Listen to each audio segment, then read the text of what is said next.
আজ আমি আপনাদের এমন এক মন্দিরে নিয়ে যাব যেটি ৫১ সতীপীঠের মধ্যে অন্যতম, যেটি আসাম রাজ্যে নীলাচল পাহাড়ের ওপর অবস্থিত, যার নাম কামাখ্যা মন্দির।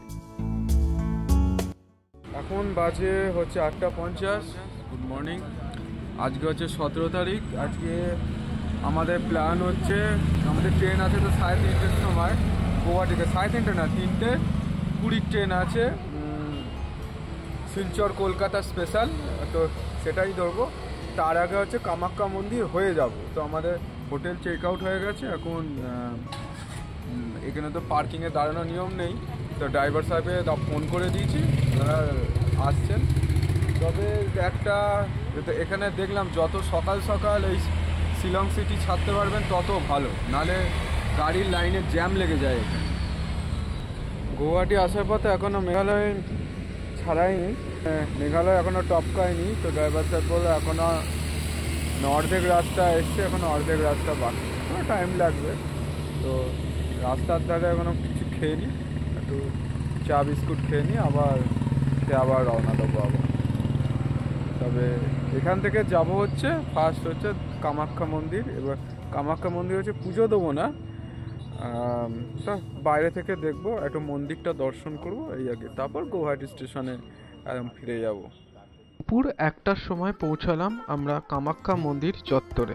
আশেপাশে পুজোর সামগ্রী কেনার জন্য প্রচুর দোকান আছে। যদি আপনারা মনে করেন যে পুজো দেবেন তাহলে ভোর সকালে এখানে আসবেন, প্রচুর লাইন পড়ে, তা না হলে ট্রেন মিস হওয়ার সম্ভাবনা থাকতে পারে এখানে। কামাখ্যা মন্দির প্রাঙ্গণে অনেক জায়গায় ফটোগ্রাফি বা ভিডিওগ্রাফি নিষিদ্ধ, তাই আমি অনেক জায়গায় ফটোগ্রাফি বা ভিডিওগ্রাফি করতে পারিনি, তবে যেটুকু তুলেছি তা আপনাদের কাছে তুলে ধরার চেষ্টা করেছি। কামাখ্যা মন্দির হলো ভারতের আসাম রাজ্যের গুয়াহাটি শহরের পশ্চিম নীলাচল পর্বতে অবস্থিত হিন্দু দেবী কামাখ্যার একটি মন্দির। এটি ৫১ সতীপীঠের মধ্যে অন্যতম। কামাখ্যা মন্দিরটির বিশেষ তাৎপর্য আছে, কারণ দেবী সতীর গর্ভ এবং যোনি এখানে পড়েছিল। এই মন্দির চত্বরে অন্যান্য দেবীদের জন্য পৃথক মন্দির আছে। হিন্দুদের বিশেষত তন্ত্র সাধকের কাছে এই মন্দির অন্যতম প্রাচীন এবং একটি পবিত্র তীর্থস্থান।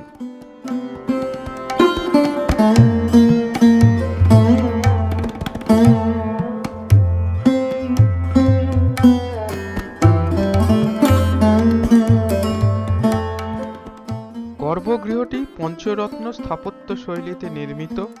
গর্ভগৃহটি আসলে ভূগর্ভস্থ একটি গুহা, ছোট এবং অন্ধকারাচ্ছন্ন। এখানে কোনো মূর্তি নেই, তবে সরু খাড়া সিঁড়ি পেরিয়ে এখানে পৌঁছাতে হয়। ভিতরে পাথরের একটি খণ্ড আছে, যেটি যোনি আকৃতি বিশিষ্ট। মাটির তলা থেকে জল বেরিয়ে এই গর্তটি সবসময় ভর্তি রাখে। সেই শিলাখণ্ডটি দেবী কামাখ্যা নামে পূজিত হয় এখানে।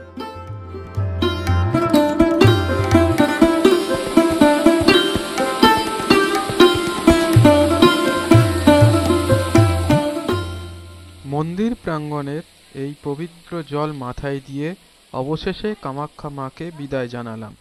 এরপর মন্দিরের পাশে একটি রেস্টুরেন্টে লাঞ্চ করে গৌহাটি স্টেশনের দিকে রওনা দিলাম।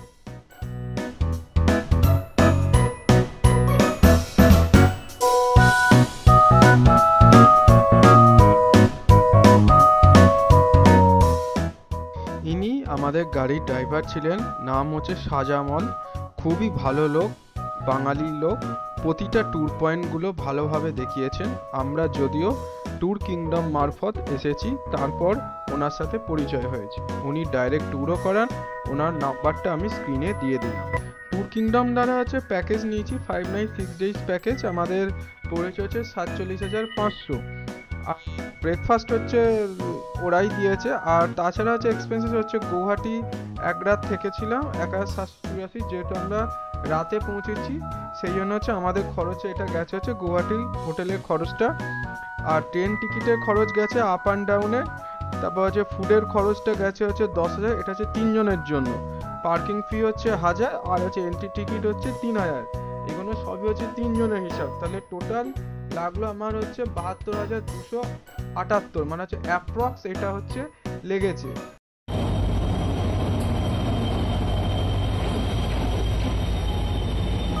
যথাসময় আমাদের ট্রেন ঢুকে গেল। শিলচর কলকাতা স্পেশাল গুয়াহাটিতে 20 মিনিট স্টপেজ, 3:20 ঢুকলো আর 3:40 ছেড়ে যাবে। পুরো 12:32 এটা ঢোকার টাইম ছিল হচ্ছে 1টায়। এখন আমি দাঁড়িয়ে আছি হচ্ছে কলকাতা স্টেশনে। তো কলকাতা স্টেশনে ঢোকার টাইম ছিল হচ্ছে 1টায়, তো 12:25 তো আমাদের ট্রেন হচ্ছে ঢুকিয়ে দিয়েছে। পুরো একদম প্রায় 30 মিনিট অ্যাডভান্স টাইমে হচ্ছে ঢুকিয়ে দিয়েছে।